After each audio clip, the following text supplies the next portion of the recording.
L'année commence à peine et déjà le temps reprend sa course. En ce mercredi 4 janvier 2023, le cinéma réunit toutes les époques. Cet été-là, de Éric Lartigot. On pourrait être surpris de voir un tel casting. Marina Foïs, Gaël Garcia Bernal, réunis pour Éric Lartigot. À son palmarès, essentiellement des comédies familiales, donc pourquoi ne pas s'attarder sur son travail comme la nouvelle comédie française lambda de ce début d'année? Eh bien, peut-être me trompe-je, mais il me semble que, par endroits, faisant son bonhomme de chemin, Lartigot a su proposer des films assez proprement faits pour que s'y glisse une part de justesse dans la mise en scène, une part de maîtrise dans les propos, une part de sincérité dans la réalisation, au point que ces films fassent un bruit souvent mérité. Prête-moi ta main ou encore La Famille Bélier ont su trouver leur public. Cet été-là fera sûrement de même.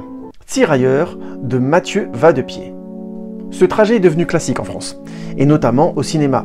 Un acteur d'origine étrangère passe un tel cap de popularité qu'il peut enfin se retourner sur le passé de ses origines. Le très intéressant Indigène, avec Jamel, Sami Nasseri, Sami Bouadjila et Roche Dizem, avait très justement pavé le chemin.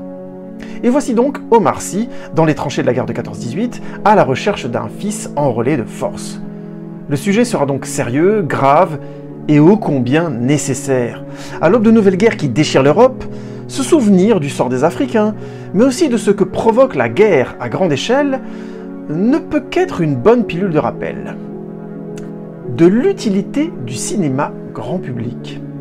Le professeur Yamamoto prend sa retraite de Kazuhiro Soda.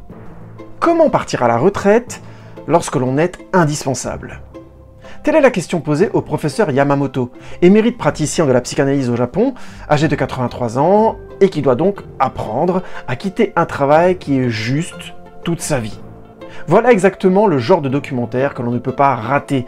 Dès le pitch, une tension humaine puissante se met en place et multiplie les questions. Comment vont faire les patients les plus difficiles? Si le professeur aime tant son métier, pourquoi doit-il s'arrêter? Comment reconstruire une vie personnelle quand les patients venaient même dormir chez soi? Un immanquable du documentaire, tant il exprime ce que la fiction effleure à peine. L'infini des questions derrière les questions, qui cachent, tel un puzzle de nuages, la complexité systématique de chaque être humain. Et vous, comment traverserez-vous le temps cette semaine ?